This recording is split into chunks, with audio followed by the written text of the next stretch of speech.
Buenas noches, mi nombre es Ana Coragua y el día de hoy vamos a hablar acerca de uno de los cronistas muy importantes, indígena, que debemos conocer, y fue uno de los incas de Vilcabamba, penúltimo, el cual es Titu Cusi Yupanqui.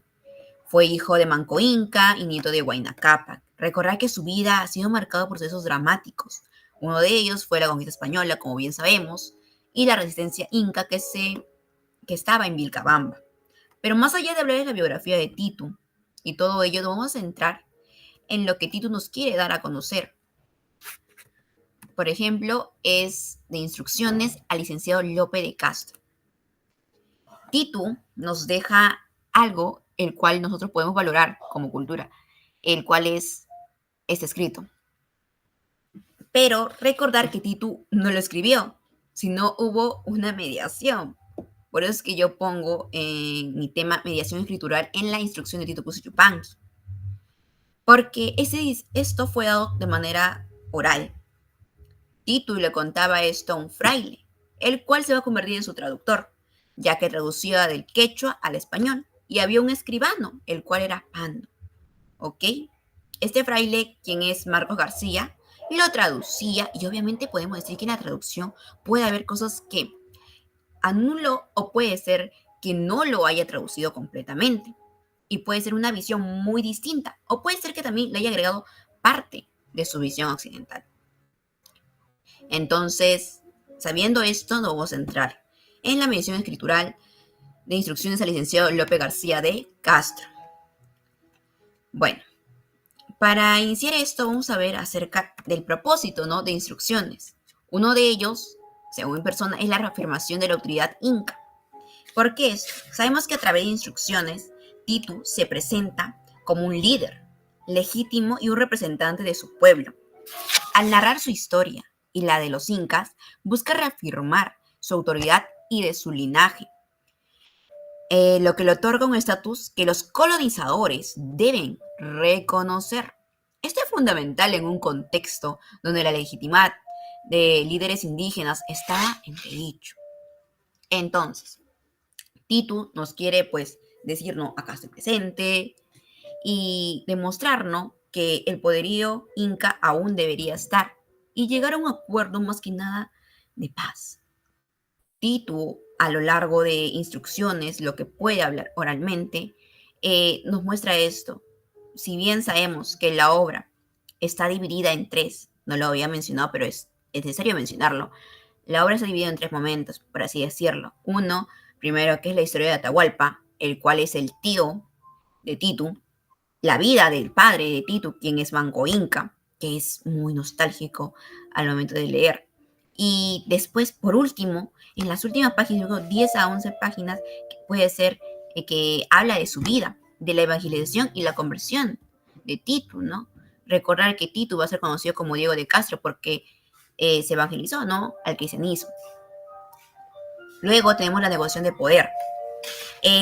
Aquí Titu pues nos dice que tiene la intención de establecer un diálogo con ellos, cosa que otros incas no habían dado, ¿no?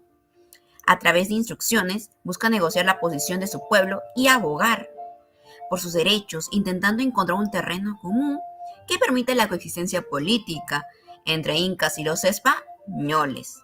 Al dirigirse directamente a figuras de autoridad como el licenciado Lope García, porque es el texto dirigido, ¿no?, de Castro, Titu busca establecer un canal de comunicación con los españoles. Este enfoque sugiere que a pesar de la opresión y la violencia de la colonización, los incas estaban dispuestos a dialogar y buscar un entendimiento mutuo. En el caso de Titu, buscar la paz.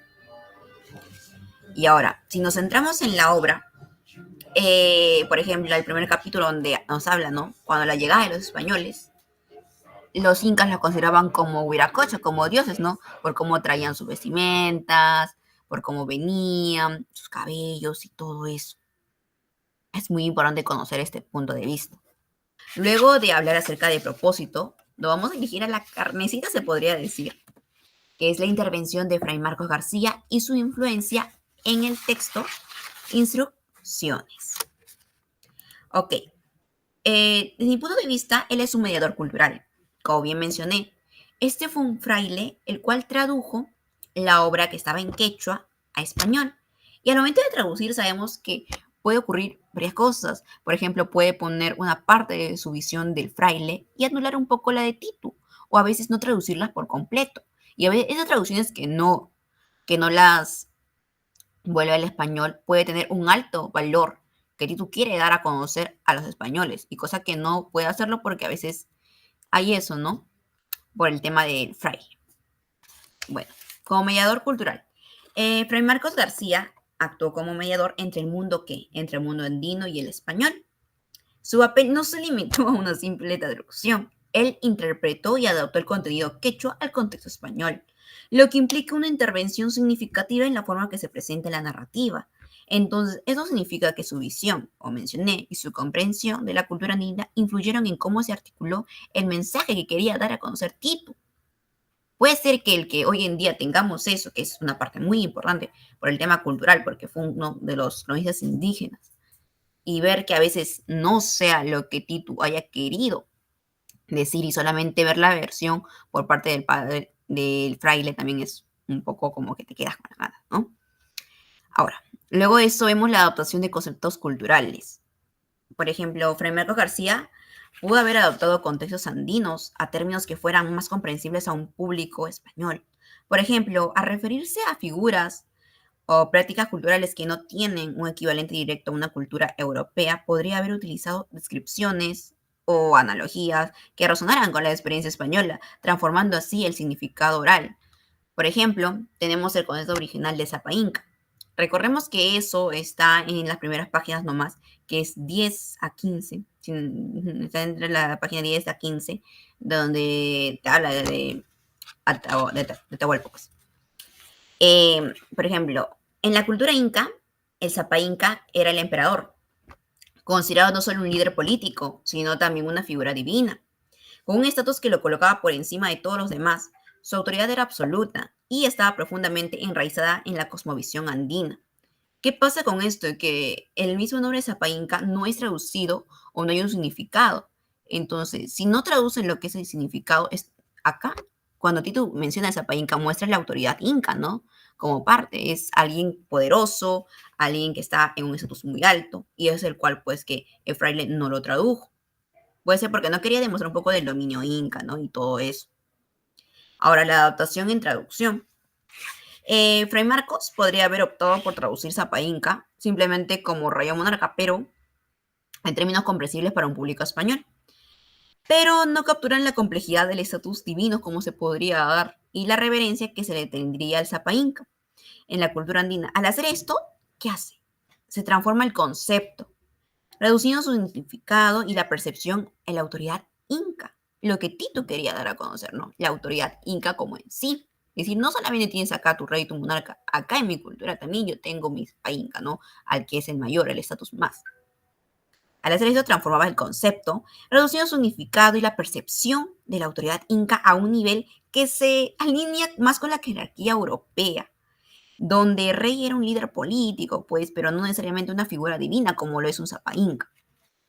Ahora, el impacto de la adaptación. Esta adaptación no solo implica el concepto por el lector español, sino que también minimiza la importancia de la cosmovisión andina y la relación espiritual que los incas tenían con su líder. Al hacerlo, Fray Marcos García transformaba el discurso, presentando una visión del poder inca que se ajustaba ¿a qué? A la ideología y la comprensión europea, lo que puede llevar a una subestimación de la riqueza tanto cultural como espiritual de una sociedad inca. Entonces, ese tipo de adaptación cultural es un claro ejemplo de cómo la mediación del traductor puede influir en qué, en la interpretación y en la representación de una cultura diferente. Vemos que luego de esto, las implicaciones, ¿no?, de esta mediación en la representación de la cultura indígena y en la historia de la conquista. Por ejemplo, tenemos términos como el etnocentrismo y la distorsión cultural.